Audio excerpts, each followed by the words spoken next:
اعوذ باللہ من الشیطان الرجیم بسم اللہ الرحمن الرحیم الحمد للہ رب العالمین والصلاة والسلام علی اشرف الانبیاء والمرسلین وآلہ الطیبین الطاہرین المعصومین ولعنۃ اللہ علی اعدائہم اجمعین اما بعد فقد قال اللہ الحکیم بسم اللہ الرحمن الرحیم یا ایہا الذین آمنوا کتب علیکم الصیام کما کتب علی الذین من قبلکم لعلکم تتقون۔ خداوند متعال کے شاکر ہیں کہ جس نے ہمیں حاضری کی ایک مرتبہ پھر توفیق عنایت فرمائی۔ عزیزان محترم، ماہ مبارک رمضان کی 8ویں شب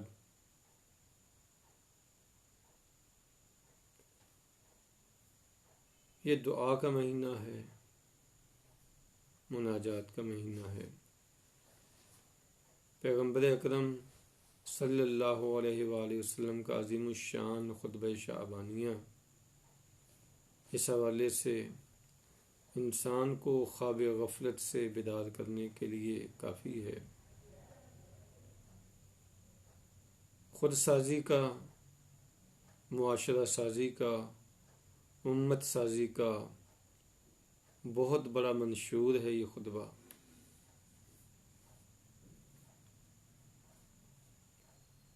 پیغمبر اکرم صلی اللہ علیہ وآلہ وسلم نے ارشاد فرمایا، کل جو جملہ ہم نے تلاوت کیا، ایھا الناس، اے لوگو، ان انفاسکم مرہونۃ باعمالکم، تمہاری جانیں گروی رکھی ہوئی ہیں اعمال کے عوض، تو ان کو آزاد کرواؤ استغفار کے ذریعے سے، توبہ کے ذریعے سے۔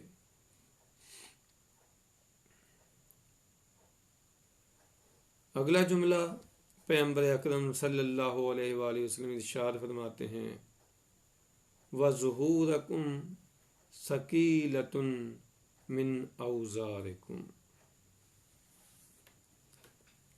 اور تمہاری پشتیں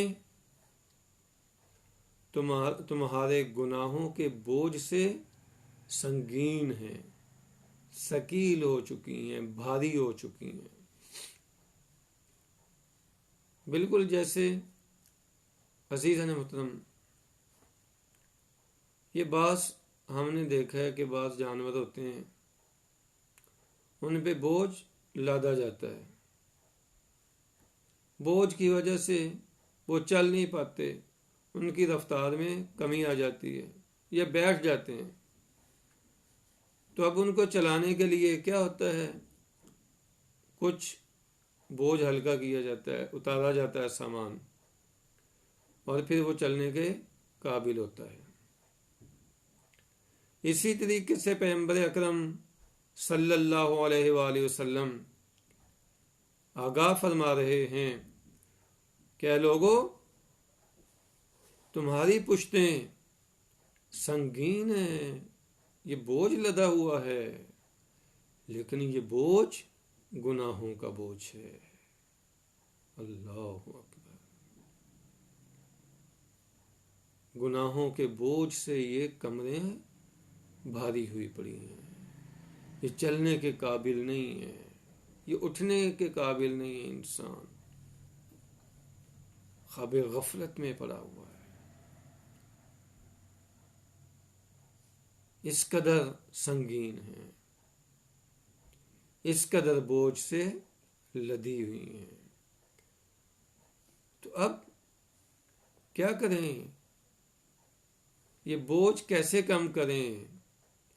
فرمایا فَكُفُّوهَا فَخَفِّفُوا عَنْهَا بِطُولِ سُجُودِكُمْ، اس بوجھ کو ہلکا کرو، اپنی کمروں کو ہلکا کرو، اپنی پشتوں کو ہلکا کرو۔ کس کے ذریعے سے؟ لمبے سجدوں کے ذریعے سے۔ سجدے اپنی طولانی کرو، بارگاہ خدا میں جھک جاؤ۔ عزیزو، یہ سجدہ سب سے زیادہ عبادات میں جو خدا سے قریب کرتا ہے انسان کو، جو بارگاہ خدا میں انسان حالت ذلت میں، حالت تواضع، حالت انکساری، حالت تعبد، وہ یہی حالت ہے، سجدے کی حالت ہے۔ فرمایا لمبے سجدے کرو، یہ راہ حل ہے۔ مولا کائنات امیر المومنین حضرت علی بن ابی طالب علیہ السلام رسول خدا صلی اللہ علیہ وآلہ وسلم کے بارے میں ارشاد فرماتے ہیں طبیب دوار، یہ طبیب ہیں پیغمبر رسالت مآب صلی اللہ علیہ وآلہ وسلم، طبیب ہیں، صرف مرض نہیں بتاتے، اس مرض کا علاج بھی بتاتے ہیں، علاج بھی بتایا ہے عزیزو،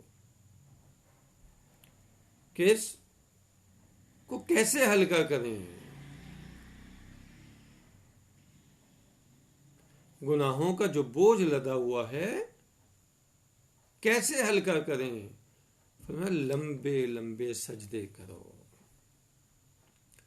اور یہ سجدے جو ہیں لمبے لمبے سجدے کرنا، یہ ائمہ طاہرین علیہ السلام کی سنت ہے عزیزو۔ خود حضرت امام موسیٰ کاظم علیہ السلام کی سیرت طیبہ کو انسان اگر دیکھے، ان کی حیات طیبہ کو دیکھے، اور اپنے چوتھے مولا و آقا امام زین العابدین علیہ السلام کو دیکھیں، تو خود ان کا جو لقب ہے وہ سید الساجدین ہے، سجدہ کرنے والوں کے سردار، اس قدر وہ سے کرتے ہیں۔ یہ کدھر بلایا جا رہا ہے؟ انسان بھاگا ہوا ہے بارگاہ خدا سے، پیغمبر اس کو لا رہے ہیں، طبیب اس بھاگے ہوئے عبد کو بارگاہ خدا میں لا رہے ہیں۔ آؤ اپنے مالک کی بارگاہ میں، بھاگ کے کہاں جاؤ گے؟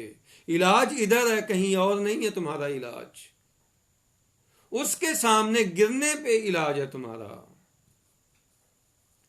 اور یہی وجہ ہے عزیزو، یہ نقطہ علماء نے بیان کیا کہ شیطان نے پہلے ہی دن یہی کہا تھا کہ میں انسان کو ورگلاؤں گا، اس کے دائیں بھی آؤں گا، بائیں بھی آؤں گا، آگے بھی آؤں گا، پیچھے بھی آؤں گا۔ یہ 4 سمتیں اس نے لے لیں۔ تو علماء فرماتے ہیں کہ اب 2 سمتیں رہ گئیں، ایک اوپر ایک نیچے کی۔ یہی انسان ہے گناہ گار، اگر نیچے سجدے میں گر جائے تو معراج میں پہنچ جائے گا۔ اللہ اکبر، یہی انسان نیچے چلا جائے، سجدے میں گر جائے، تو یہی سجدہ بندگی کی معراج ہے، یا اپنے ہاتھوں کو اسی معبود کی بارگاہ میں اٹھا لے، اسی مالک کی بارگاہ میں اپنے ہاتھوں کو اٹھا لے۔ یہاں پہ شیطان کا راستہ نہیں ہے عزیزو۔ یہ سجدہ بندگی کی علامت ہے۔ پیغمبر اکرم صلی اللہ علیہ وآلہ وسلم یہ بھاگے ہوئے انسان کو، فراری انسان کو واپس لا رہے ہیں بارگاہ الہی میں. اے انسان، تیرا تکامل ادھر ہے، ادھر نہیں ہے. تیرا کمال ادھر ہے، سجدے میں، اس بندگی میں تیرا کمال ہے. خدا کے آگے گر جانے میں تیرا کمال ہے. خدا سے بھاگ کے تجھے کمال حاصل نہیں ہوگا. دنیا کے دھندوں میں ادھر ادھر نہیں، ایسی سجدے میں چاہیے. اسی میں کمال بندگی ہے. اگلا جملہ، پیغمبر اکرم صلی اللہ علیہ وآلہ وسلم فرماتے ہیں وَاعْلَمُوا أَنَّ اللَّهَ أَقْسَمَ بِعِزَّتِهِ أَلَّا يُعَذِّبَ الْمُصَلِّينَ وَالسَّاجِدِينَ. اور خداوند متعال نے اپنی عزت کی قسم کھائی ہے. اپنی عزت کی قسم. خدا پیغمبر کا جملہ ہے، کوئی معمولی جملہ نہیں ہے. ایک عام انسان جب قسم کھاتا ہے تو قسم کا مطلب کیا ہوتا ہے؟ یعنی یہ جو کام میں کر رہا ہوں بہت اہم ہے، اس کو ثابت کرنے کے لیے قسم کھاتا ہے. پیغمبر فرماتے ہیں خدا نے قسم کھائی ہے، اور وہ بھی اپنی عزت کی قسم کھائی ہے. یعنی اس کے اہم ہونے کی طرف اشارہ کر رہی ہے. یہ بات کتنی اہم ہے، یہ مطلب کس قدر اہم ہے. قسم کس چیز پہ کھائی ہے؟ کہ خدا نماز پڑھنے والوں کو، نمازیوں کو اور سجدہ کرنے والوں کو عذاب نہیں کرے گا. عذاب نہیں کرے گا. امیر المومنین ایک مرتبہ خطبہ ارشاد فرما رہے تھے اپنے اصحاب کو، تو آپ نے ایک آیت سے استدلال کیا ان کے لیے نماز کی اہمیت پہ، کہ یہ نماز انسان کو جہنم سے بچاتی ہے، عذاب سے بچاتی ہے. فرمایا دیکھو قرآن مجید میں یہ نہیں کہا خداوند متعال نے کہ جب حساب کتاب ہو جائے گا جنت والے جنت میں چلے جائیں گے، جہنم والے جہنم میں چلے جائیں گے. تو پھر اس قدر وسعت ہوگی کہ جو جنت والے ہیں وہ جہنمیوں کو دیکھیں گے اور دیکھ کے کہیں گے او بھائی تم کدھر چلے گئے؟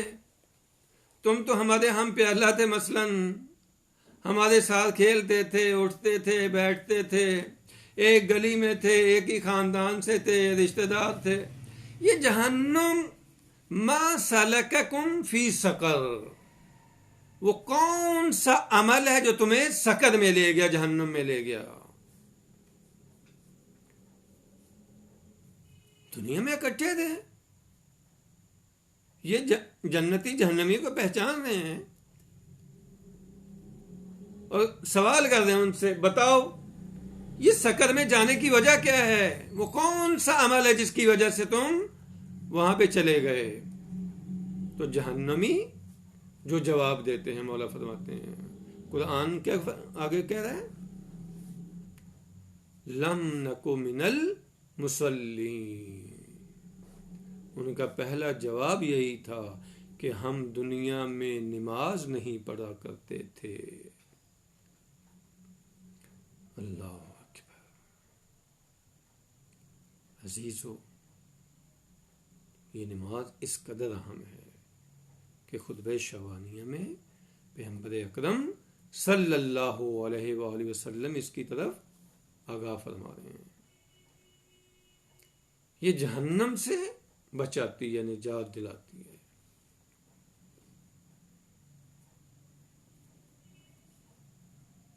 لم نک من المصلین، ہم نماز نہیں پڑھا کرتے تھے.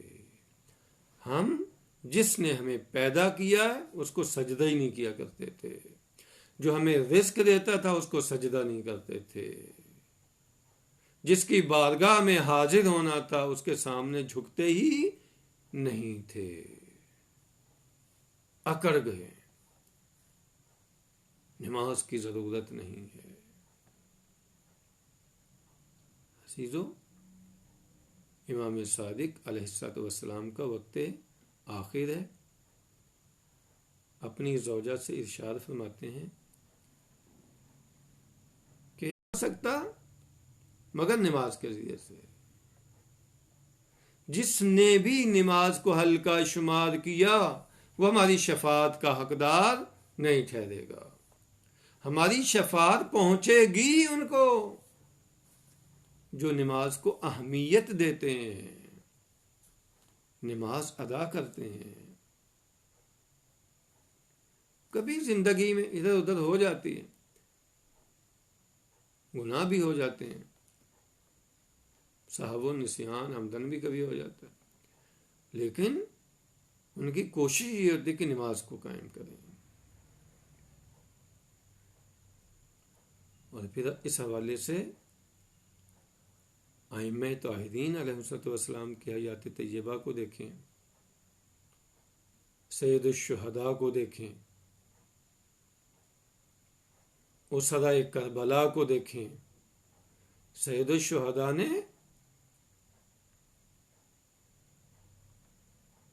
جنگ کی حالت میں نمازیں ادا کی ہیں، تیروں کی برسات میں نماز ادا کی ہے۔ وہ سرائے کربلا کے جو اسیر تھے خواتین، انہوں نے اونٹوں کی پشتوں پہ نمازیں ادا کی ہیں۔ تاریخ ہمیں بتاتی ہے کہ ایک مرتبہ امام سجاد علیہ السلام نے اپنی پھوپھی اماں کو دیکھا کہ بیٹھ کے نماز پڑھ رہی ہیں۔ پوچھا، پھوپھی اماں انت عالمۃ غیر معلمہ، آپ الحمدللہ عالمہ ہیں، آپ خود جاننے والی ہیں کہ کھڑے ہو کے نماز پڑھنا زیادہ دار، ان کے جسم میں کھڑے ہونے کی طاقت نہیں ہے، پھر بھی نماز ادا کر رہے ہیں، اور ان کے پیروکار، قرآن کہتا ہے این تذہبون، بتاؤ تم کہاں جا رہے ہو۔ یہ تو سیرت سید الشہداء کی ہے، یہ تو سیرت اسرائے کربلا کی ہے، اسرائے شام کی ہے۔ بتاؤ تم کہاں جا رہے ہو، تم کیا کر رہے ہو، تم کس کے پیچھے تم کس کے پیروکار ہو؟ بتاؤ ذرا، اس سوال کا جواب دو، حل کرو۔ این تذہبون، تمہارا راستہ کون سا ہے؟ کربلا والوں کا راستہ ہے؟ کربلا والوں تو نمازی تھے، جن پہ روتے ہو وہ تو نمازی تھے، وہ تو بے نمازی نہیں تھے، تو تمہارا راستہ کون سا ہے؟ بتاؤ ذرا۔ پیغمبر اکرم نے اس خطبے میں اسی طرف اشارہ کیا ہے کہ خداوند متعال نے اپنی عزت کی قسم کھائی ہے کہ وہ نماز پڑھنے والوں کو اور سجدہ کرنے والوں کو عذاب نہیں دے گا۔ آئیں عزیزو، بارگاہ خدا میں دعا کرتے ہیں کہ پالنے والے، تجھ کو واسطہ محمد و آل محمد علیہ السلام کا اپنی رحمتوں کا نزول فرما، اپنی برکتوں کا نزول فرما۔ ہمارے کچھ عزیز برادران، ان کے بچے بیمار ہیں، پالنے والے تجھ کو واسطہ محمد و آل محمد علیہ السلام کا ان کو شفائے کاملہ عاجلہ عطا فرما۔